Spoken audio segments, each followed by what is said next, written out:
Hey there, Ryan Black, real estate investor here, and in today's quick investing tip, I want to talk to you about dry rot and mold and all of those fun things that can happen when you are dealing with water issues. So this could be a water issue maybe that happened from the roof. Maybe you had some roof tiles that came off, water seeped in. Maybe one of the pipes wasn't sealed correctly, the flange on there wasn't done correctly. Maybe you had a swamp cooler that was leaking into the attic, right? Or maybe it's something inside the house, from the kitchen, from one of the bathrooms, where they didn't have something sealed correctly, so you had water going down, in the wall or behind the toilet or whatever. So it doesn't really matter where it is. The principle applies universally.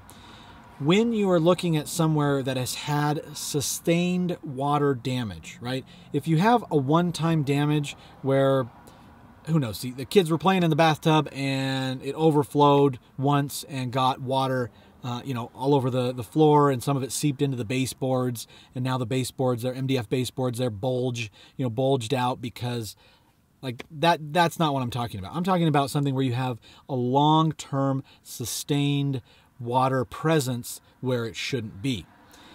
First, obviously, you will see mold, most likely.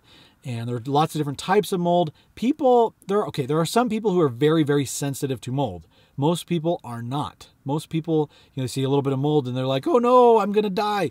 Look, there are fungus and spores all over everywhere, every day in this world. You're fine. Most people are not very sensitive to mold. There are some people who are, but most people are not. And so a little bit of mold usually doesn't really cause a big problem. It can be remediated, cleaned up, not that big deal.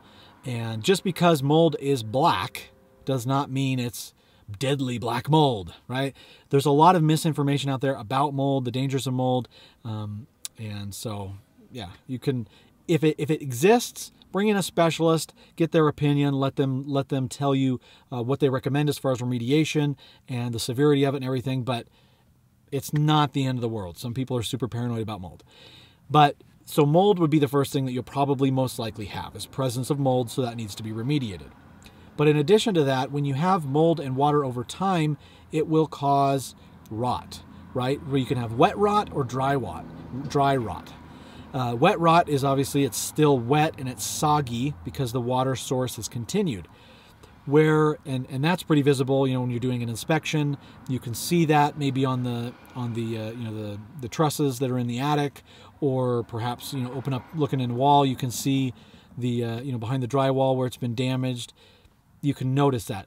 Dry rot is even, well, I'd say it's even worse. It's equally as bad, because dry rot, whether you have wet rot, dry rot, you're probably most likely going to have to replace that piece of lumber.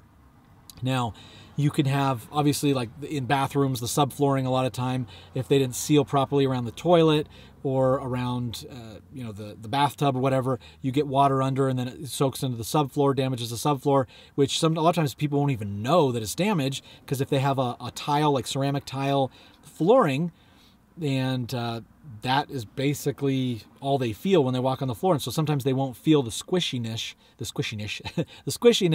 of the subflooring, because the ceramic tile and the thin set that's under there is actually what they're walking on. It's floating, even though the underneath the subflooring is actually bowing.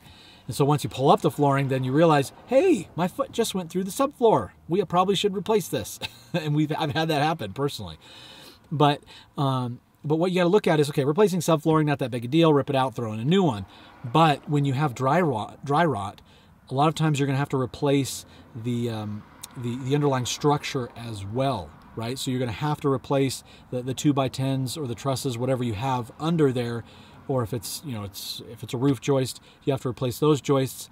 And because it just disintegrates, like you can hit it, with a hammer, gently with a hammer, and it just breaks apart. Obviously, that's not providing any structural integrity. So it does you no good to put a new subfloor on top of that if the underlying structure, the bones, are completely dry rotted out. So when you're looking at a property that has had sustained water damage, wherever it is in there, you really want to be careful and investigate. And if it's in the attic, it's pretty easy to see because you just get up there with a flashlight and you can see. But if you're talking about where it's a bathroom situation, where a lot of times bathrooms will be one above another, right? Because you've got the plumbing stack that goes up through there. So whether it's a first story, second story, or whether it's a basement, first story, if you have a leak on the upper level that drains down into the lower level, sometimes you can see it through the ceiling, you know, and you can look and see, but you want to do that if you can, get in the wall, and either with your eyes, or if you have a scope that you can get in the wall and scope the wall to see, is there dry rot? Because the dry rot will extend and expand, and if you once you get that opened up and then you're replacing the subflooring, you might also have to replace the structure as well, the floor, the joists. Not a big deal, but you got to make sure that you include that in your numbers, because if you don't want to get left out to dry. So, not afraid of mold, not afraid of rot. Just make sure that if it's there, you understand the extent of it and that you calculate it into your numbers so you can make sure that your transaction is still a success at the end of the day.